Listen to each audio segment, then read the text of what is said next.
de la información internacional, obviamente el foco puesto, según lo que nos adelantaba Guadalupe, en Brasil, lo que va a pasar este fin de semana con todos los datos, la información de los dos principales candidatos. La tenemos aquí a Guadalupe Reboredo. Sí, este domingo 7 de octubre, finalmente digo porque lo venimos esperando, todo el año lo estuvimos esperando, van a ser las elecciones presidenciales en Brasil. Recordemos que el actual presidente, Michel Temer, no llegó por el voto popular, sino que llegó por la destitución de Dilma Rousseff en el 2016. Así que lo cierto es que Brasil está esperando hace tiempo tener a su presidente electo. En este caso, todo parece indicar que la polarización se da entre los dos candidatos que son Jair Bolsonaro, que es una novedad para la política brasileña, si bien hace 28 años que es un diputado nacional, ex integrante del ejército, lo cierto es que saltó a la fama este año. Se había hecho conocido cuando fue la votación en contra de Dilma Rousseff, que él votó recordando en nombre del torturador de Dilma, a ese nivel, pero lo cierto es que mayor nivel de popularidad tomó este año cuando decidió ir por la presidencia y además hizo una campaña muy polémica, muy fuerte, con frases de todo tipo. Se lo llama el Trump brasileño, aunque llegó a decir cosas peores, podríamos decir, que las que dijo Trump, cualquier tipo de cosas en contra de las mujeres, en contra de los homosexuales, en contra de los negros, en contra de los pobres en general. Sí, dijo que las mujeres negras son sucias y que en general las mujeres, porque no se depilan y no sé cuántas cosas más, que también, que son sucias. Eso, el discurso del Babi Echecopar, parece. Más o menos. Sí, son sucias, que está bien que ganen menos, que las personas criadas solo por mujeres, como fue que dijo, bueno, como si estuviesen fallado. Cosas re locas de otra época, ¿no? De otra época, y sin embargo lidera las encuestas. Distintas encuestadoras le dan entre un 30 y un 35%. La última encuesta de Datafolia, no sé si lo pronuncio bien, le da hasta un 35% de intención de voto. Recordemos que está fuera de la contienda electoral Lula da Silva, quien lideraba tranquilo los sondeos, pero que finalmente el Supremo Tribunal Electoral no le permite presentarse. En este esquema, Jair Bolsonaro, con todo lo polémico que es, reconociéndose de ultraderecha, reivindicando a la dictadura, diciendo que matar está bien, ha llegado a decir que policía que no mata no hace bien su trabajo, que la dictadura, además de torturar, tendría que, bueno, si bien por supuesto también se cometieron asesinatos, pero que a las personas a las que torturó también deberían haberlas matado. A ese nivel, y sin embargo, impresionante el fenómeno, lamentablemente, de que este hombre lidere los sondeos. Debajo de él, y completamente polarizado, está Fernando Haddad, o Haddad, quien es el candidato del PT, quien va acompañado por Manuela Dávila, una mujer muy joven, tiene 37 años, representa el movimiento feminista de Brasil. Ahora vamos a hablar un poco de eso, de lo que fue la movilización de mujeres en contra de Bolsonaro. Y bueno, lo cierto es que se espera que este domingo el mayor caudal de votos vaya para estos dos candidatos, si bien hay 13 candidatos a presidencia, y si ninguno de los dos alcanza el 50% de los votos, que es lo más probable, va a haber un balotaje el día 28 de octubre. Las encuestas, si bien lo indican a Bolsonaro arriba, lo que dicen es, en todos los escenarios, es decir, todas las distintas encuestadoras, si se llegase un balotaje, dan ganador a Haddad. Mirá. Porque los votos, bueno, de los otros candidatos, ¿no? De Gerardo Alckmin, de Ciro Gómez, de Marina Silva, sobre todo, porque son los principales de esta contienda, no irían para... Claro, hay un dato que no sé si lo dijiste recién, de dato duro, que cuánta gente no votaría a Bolsonaro, ¿no? Claro, bueno, tiene un alto nivel de desaprobación. El nivel de desaprobación se mide diciendo a qué candidato no votarías de ninguna manera. Y, bueno, nombre y apellido, ¿no? Jair Bolsonaro. Con lo cual, sí, es un dato duro. Tiene alrededor de un 46%. Muchísimo, claro. Lo cierto es que Haddad también tiene un nivel alto de desaprobación porque arrastra todo lo que... la imagen negativa del PT, ¿no? Recordemos que el PT no solo arrastra, digamos, lo que fue la destitución de Dilma Rousseff, sino todo el tema de Lavallato, las causas por corrupción, algo que un fenómeno que estamos viendo en distintos países de Latinoamérica, y también queda pegado, por supuesto. Y una demonización de parte de la prensa hegemónica, ¿no? No, ni hablar, ¿no? Una campaña anti-PT en general, y un poco un arma de doble filo, decir, bueno, a Haddad hay que pegarlo a Lula, porque Lula tiene los votos, pero por otro lado, ¿cómo se hace para que no caiga, no pegado a esto, al rechazo que puede generar el PT?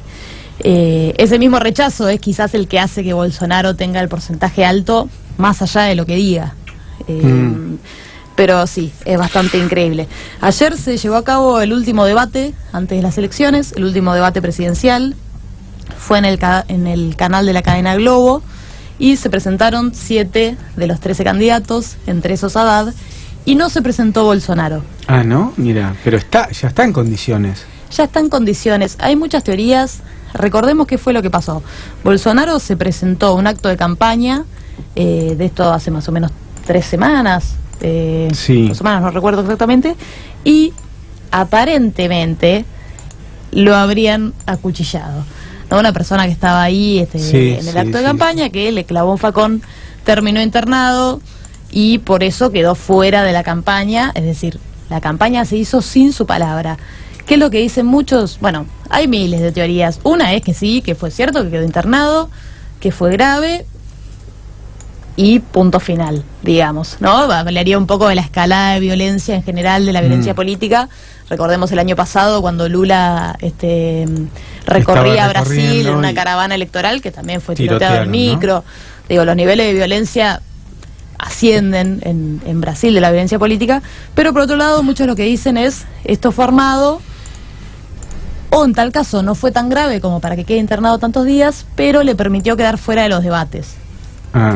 Lo cierto es que Bolsonaro ayer evidenció que no quiere ir a un debate, porque si bien él se hizo famoso, bueno, sobre todo por sus frases así tremendistas, sí, él no ha dado mucha guía de qué va a ser lo que hace si es presidente. De hecho, incluso ha llegado a decir como, no, bueno, no me pregunten, yo soy militar, o sea, a tener que decir, bueno, pero usted es candidato. Entonces muchos dicen, bueno, él no quiere. Él de hecho ayer a la misma hora dio una entrevista a la cadena que compite con Globo, que es la cadena Record, que no es un dato menor, es la cadena de Edir Macedo, que es el fundador de la Iglesia Universal del Reino de Dios. Ah, mirá.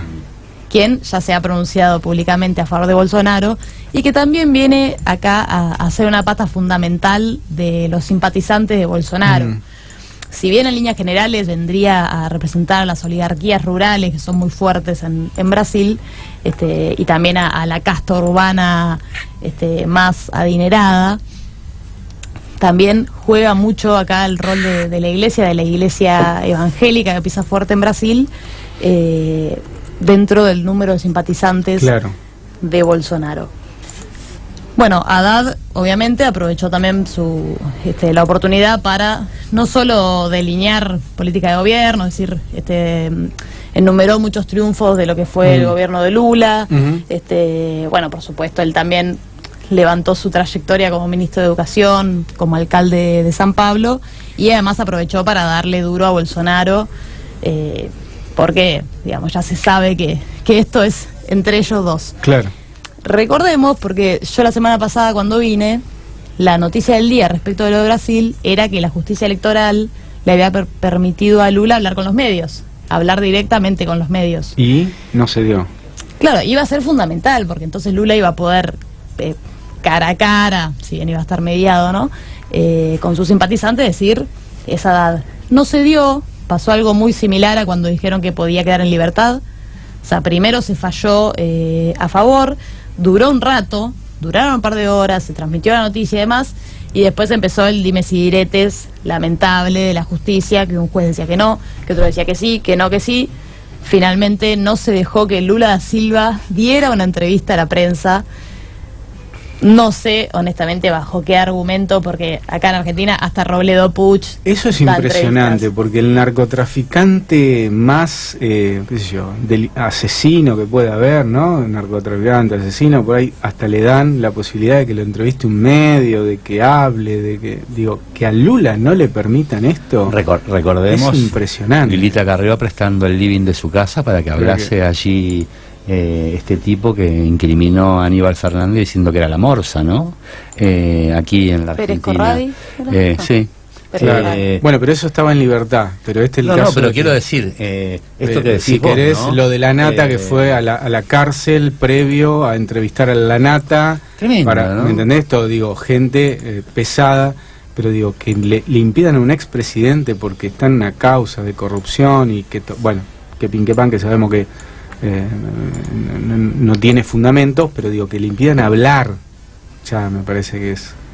Sí, es fuertísimo y da un poco la pauta del miedo que tienen algunos, ciertos poderes de Brasil y después podemos pensar en poderes externos de que vuelva a ganar un gobierno popular Claro. de la región. Claro. De hecho, el propio Bolsonaro, y creo que esto es lo que más miedo tendría que darnos, o por lo menos poner el ojo ahí a ver qué podría llegar a pasar, dijo: yo no voy a aceptar ningún otro resultado. Eso también. Y esto, por supuesto, es fuerte, pues estamos hablando de un ex militar.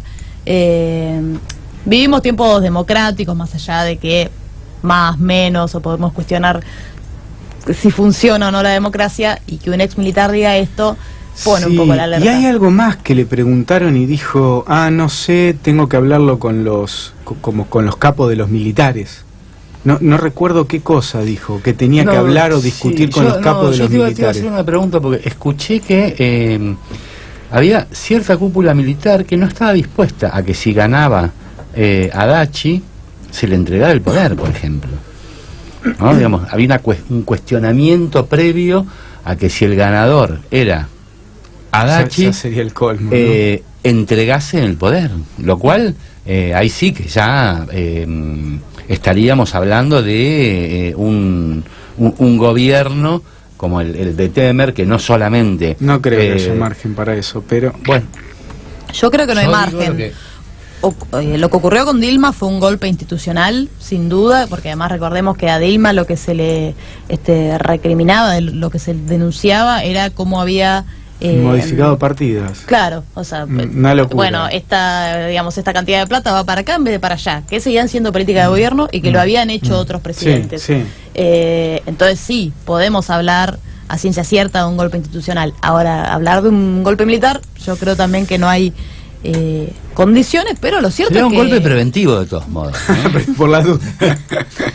Sí, no deja de ser fuerte que además gran parte de la sociedad brasileña avale esto, que un tipo salga y diga yo no voy a reconocer otro resultado, tiene contactos, por supuesto, de sus épocas adentro del ejército y demás. Ahora bien, volviendo, ¿cómo lo repercutiría acá en Argentina? Bueno, por supuesto que sería un aire de esperanza que ganara nuevamente el PT, pero hablando datos concretos, ¿qué es lo que está pensando el gobierno argentino, el gobierno de Mauricio Macri? Básicamente lo que no quieren es arriesgarse como hicieron con las elecciones en Estados Unidos, que fue un papelón internacional. Recordemos que todos los funcionarios, a bancar a uno y la al propia otro. Susana Malcorra, que después tuvo que dejar... Fue una bancara y Hillary, ¿no? Fue una bancara Hillary, lo decían con todas las letras, va a ganar Hillary, tiene que ganar Hillary, estamos con Hillary. Trump Bueno, está loco. sí, cualquier cosa, un error diplomático tremendo. Aparte lo hizo quedar mal a Donald Trump cuando habló de esa historia que tuvo con él, ¿no? Como Con Macri, que se con conocían de Macri, que se jóvenes. conocieron y que lo hizo quedar como un nabo, un tonto a Trump y ganó. Sí, fue un desastre y además también tenían planificadas ciertas cosas si ganaba la línea globalista de Estados Unidos, por ejemplo, lo que era el ingreso a la Alianza Pacífico, después vino Trump, la echó para atrás. Entonces ahora no quieren jugarse por ahí, dicen, bueno, si gana Bolsonaro una cosa, si gana Haddad otra. ¿Por qué también estos últimos días se dieron ciertos guiños favorables a Fernando Haddad? No creo que sea por lo que dice Miriam Bregman de que nos vamos a llevar una sorpresa, De que son lo mismo. de que son lo mismo. sino porque, bueno, Fernando Haddad, viniendo de lo que fue el gobierno de Lula y habiendo sido alcalde también durante el gobierno de Dilma, es mucho más previsible que un Bolsonaro que no se sabe tampoco para dónde va a salir. El discurso de Bolsonaro es de extrema derecha, lo cual puede traer aparejado también un conservadurismo fuerte en términos económicos, un ultraproteccionismo, que sería un problema para el comercio bilateral. También temen que impulse el desarrollo nuclear de Brasil. Entonces tienen sus reparos en términos ideológicos. Por supuesto, el PT está en las antípodas de lo que es el macrismo, hablar, claro. Pero tampoco es que Bolsonaro, nadie sabe con qué te puede salir, digamos. No es el candidato, si bien los mercados... Claro, no es un Macri, ¿no? Que digamos, Macri se convertido en la exposición más grande que hay de apertura de todo, digamos, nada de nacionalismo, nada de... En cambio, claro, Bolsonaro, por ahí, siendo de ultraderecha, pero con un tinte muy nacionalista, ¿no? Claro, por eso quizás, no saben con qué se van a encontrar. Además, Bolsonaro no es el candidato del establishment brasileño, es decir, en este contexto termina siendo... El que les gustaría. Claro, termina siéndolo porque no había nada. Cosa. No el que le gustaría, sino el que pudo. Sí, el que pudo, porque Temer tiene un 2% de popularidad, porque... Entonces, bueno, en este contexto, el gobierno argentino dice, bueno, si llega a ser Haddad, todo bien, digamos. Estuvo un enviado del diario La Nación, estuvo en Río de Janeiro en una visita que hizo Haddad a un centro de investigaciones médicas, y ahí le preguntó, bueno, qué opinaba de Macri, y Haddad también muy bicho, dijo, soy amigo personal de Macri, independientemente de las divergencias ideológicas, y dijo, tenemos que unir a nuestros países. También esto, digo, tuvo su repercusión política, por supuesto, hacia un lado, hacia el otro. También está en campaña. Me parece lógico que lo diga. ¿Por qué se tiraría en contra de la Argentina, no? Claro. No, sin duda, me parece que fue estratégico, si bien, obviamente, no dejamos de preguntarnos, digamos, en caso de que gane Haddad, ¿va a ser un Cámpora o va a ser un Lenín Moreno? Claro. Porque también lo hemos visto en Ecuador. Sí, ganó el delfín de Correa, y sin embargo, cuando ganó, chao. Tremendo, lo de Ecuador, tremendo. Así que, bueno, obviamente que eso es... Bueno, es algo que hay que barajar también. Pero bueno, Lula está muy fuerte detrás de Haddad, de toda esta campaña. Esta campaña es PT y Lula. Haddad ahora empezó un poco más a moverse, viste, las fotos, la cara, pero más que nada, de hecho, el eslogan de campaña es Haddad es Lula, Lula es Haddad. El de Bolsonaro, que lo tengo por acá, lo quiero leer, es fuerte. El de Bolsonaro es Brasil encima de todo, Dios encima de todos. ¿No? Para ver ese componente de cristianismo en sus distintas vertientes, que juega, de conservadurismo, cristianismo, que juega acá. Y que juega también, lo hablábamos más temprano, en lo que es Bolsonaro y su impacto en las mujeres, o cómo la intención de voto en las mujeres. En principio, las encuestadoras dan más del 50% de rechazo en mujeres, es decir, mucho más el rechazo en mujeres que en los hombres en general, y que además es la mayoría del electorado brasileño. Sin embargo, posterior a la movilización del sábado, que fue una movilización en muchísimas ciudades de Brasil, principalmente en San Pablo y Río de Janeiro, que fue con el lema El No, una movilización inmensa de mujeres, que fue la más grande de los últimos años. En Brasil no hay una cultura de movilización como hay en Argentina, son mucho más acotadas, por ahí una movilización multitudinaria es de 10.000 personas, y sin embargo esto fue impresionante. Pero, llamativamente, muchos analistas lo que dicen es, después de la marcha de mujeres, la imagen, la intención de voto de Bolsonaro creció. Y creció no solo en sectores ultraconservadores, que podemos decir se espantaron con esto, sino que creció también en algunas mujeres. Sigue siendo rechazado mayormente por mujeres, pero igual hubo una reacción que se emparenta, o podemos relacionarlo con esto que decimos de Dios sobre todo, y este fuerte componente conservador, religioso cristiano, claro. Porque, que era lo que decían algunos analistas, fundamentalista, ¿no? Parecido. Sí, la verdad es un personaje extrañísimo. Incluso esto del Trump brasileño ni siquiera lo pasó por lejos.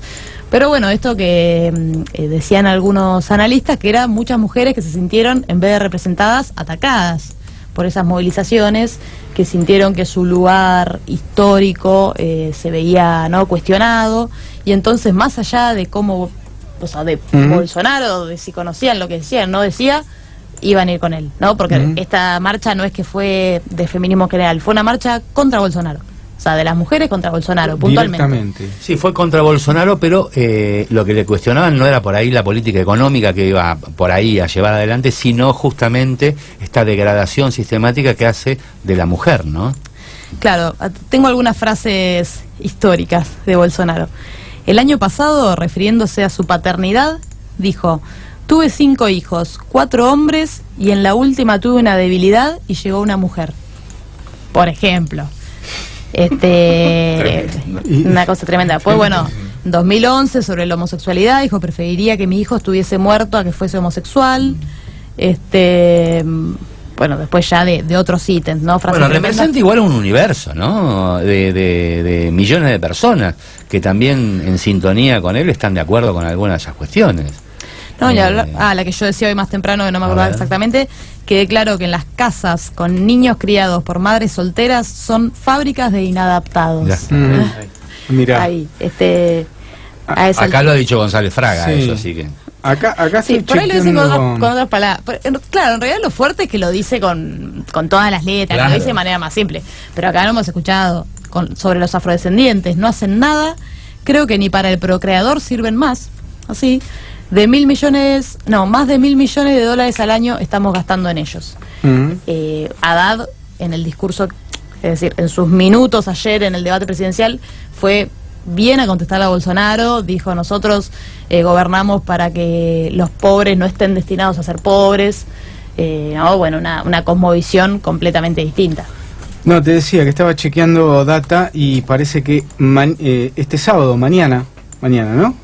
Día previo a la elección, va a haber otra marcha, por lo que dice acá, en rechazo a Bolsonaro de parte de las brasileñas. Así que bueno, previo, digo, no ¿se puede hacer una marcha en rechazo a un candidato un día antes? No sé cómo es la ley electoral, así en bueno, Brasil, ¿no? pero con el lema L now, ¿no? Claro. Él no, vendría a ser. Así que bueno, esto es lo que estoy viendo ahora como última data aquí en el portal. Sí, tenemos que lo charlábamos acá también, pensar que las encuestas, hemos visto varios ejemplos ya de elecciones donde las encuestas no fueron lineales. A mí me cuesta pensar que después de la movilización grande de las mujeres, Bolsonaro creció. Es verdad que un componente fuerte de conservadurismo, de quizás mujeres que incluso se sintieron atacadas, lo que sea, pero fueron movilizaciones enormes que también hicieron visible lo tremendo que era lo que decía Bolsonaro, que quizás no se había hecho tan conocido, porque además, bueno, su internación y todo esto lo dejaron fuera, hicieron que se callara un poco estos últimos días.